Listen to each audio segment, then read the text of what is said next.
Thanks, Chair. That's actually good to have. Under this government, does NRAS have a future, or we need to wait for the outcome of the review that we were discussing with Senator Fierravanti-Wells earlier? As the government appears to have withdrawn all of its funding, which as far as the sector is concerned, as far as we're concerned, it looks as though NRAS is dead. Is the government keeping open the option of reviving it post-review whenever that gets underway? So, future decisions about the NRAS scheme are a matter for government, but there's funding in the forward estimates right through to, I think, 2028. That's correct.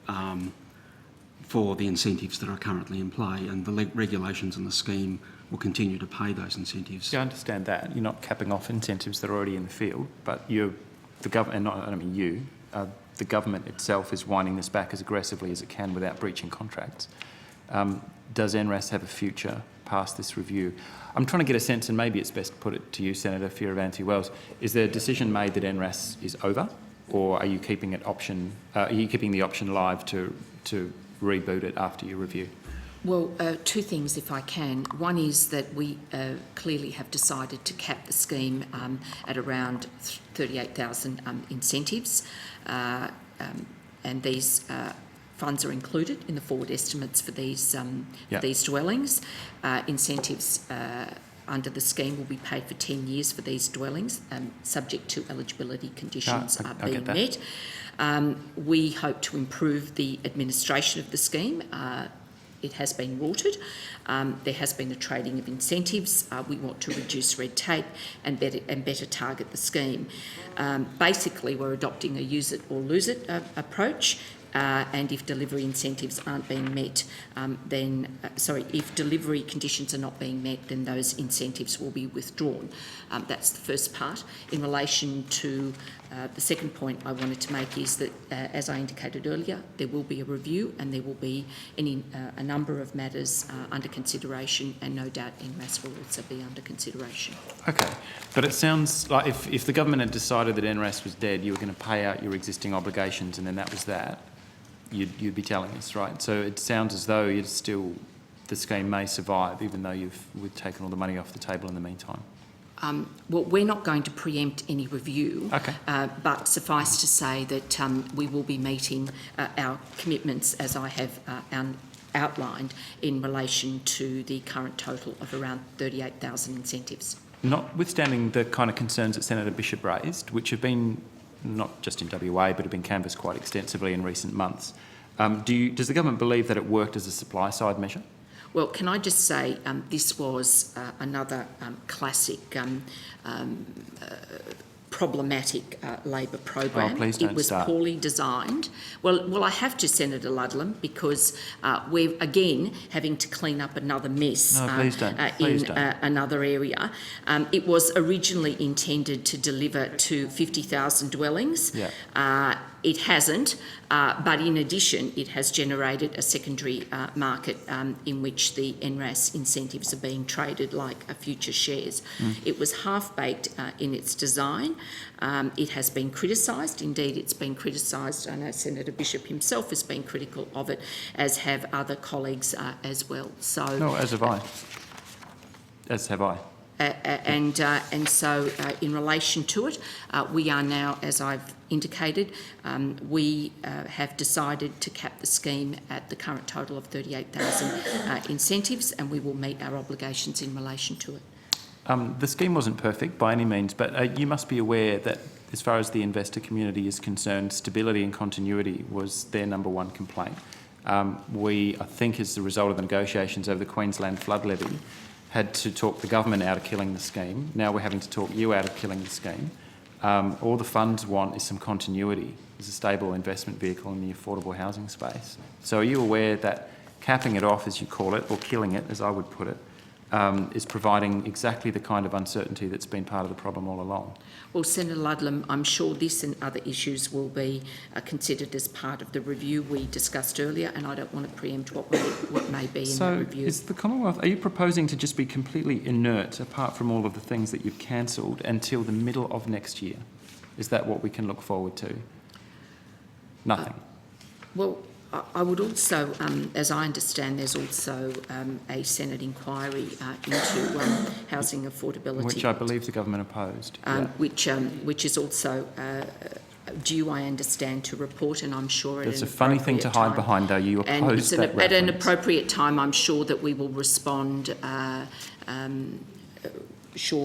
That we will respond, but can I just say that this government takes very, very seriously ensuring that taxpayers' monies are used appropriately, and something that perhaps you, Senator Ludlam, and some of your Green colleagues perhaps have not been as assiduous in the past about, but I won't make any further comments in relation to that. You can't help yourself, can you? Can I just ask a technical... Well, nor can you, Senator Ludlam. One point. Of course. I've got one point, okay. which will be of interest to yourself and the committee.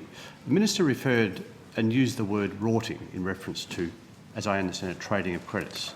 I should put on the record that I received a briefing in 2013 attended by political officers of the then Minister and departmental officials. And I particularly raised the issue of trading of credits in the context of NRAS, because I was interested to see if it was permitted. And I was advised by the officials present that it was a commercial arrangement and they didn't have a line on it. I specifically asked whether it was permitted or prohibited, and the officials chose not to respond. So I just want to make it quite clear that there was, under the previous government, the advice to me that trading of credits was something that was not yet resolved as either improper or illegal. Thank you, Chair. Thank you, Senator Bishop. I think it's an important distinction. I've just got a couple of brief Mr. Pratt. Mr. Finn, sure. Mr. Pratt, if you'd like to comment in relation to that, I certainly wasn't aware of that briefing, and perhaps you may wish to. I don't have any knowledge of that briefing. Certainly there can be occasions where trading of incentives is legitimate, but also there can be occasions where the trading of incentives is not legitimate and is happening for the wrong reasons and is being done in contravention of the objectives and the spirit of the scheme. Thank you, Mr. Pratt. Thanks, last question, Senator Ludlam. Can I just, before we go there, can I just make sure, Senator Bishop, I trust that your comments weren't in any way impugning the officials. No, they wouldn't. No. I know you've made certain comments in the past. I didn't want to make sure that on this occasion that was not happening. No, Minister, they were in a direct response to the language you chose to use. Last question, Senator Ludlam. I'm interested to know, just a technical question, I guess, and this might be fairly quick, and then I might put one on notice if I may. The budget process, where do we find where are we going to find this measure to wind it back? Will this need to be put through the Parliament, and if so, where? Just NRAS, NRAS changes specifically. It's on page 205 of the budget paper number 2. Budget paper 2, but which, are you going to need to move separate legislation, or is it within the appropriations bills? Just help me out. Where are these measures actually going to be? There is no separate legislation required. Yep. The current administrative processes allow for that to be given effect to. That's just administrative. Just finally, if I may, the NRAS participants who've signed contracts for construction or development that then have the incentive withdrawn before completion, they may, I guess you would acknowledge, incur substantial financial losses due to breaking those contracts. How are you managing that? Are you pulling these incentives out from under people if they haven't met a rather arbitrary new timeline that you've set? I've indicated earlier that we were not changing our processing and consideration arrangements with change requests. So the arrangements that we were operating under for the last number of years are the arrangements we're currently operating under. But the incentives are being withdrawn from rounds that are actually under active negotiation. People have signed contracts.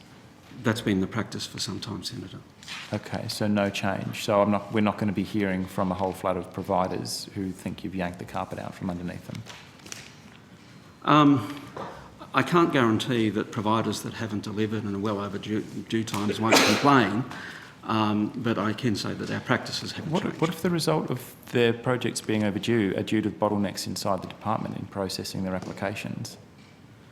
They entered into an agreement a number of years ago, depending on which round they applied under, That's the arrangement that they're making decisions But under. Senator, clearly if we were at fault in this and it was not their fault, we would not arbitrarily withdraw Yep. the incentive.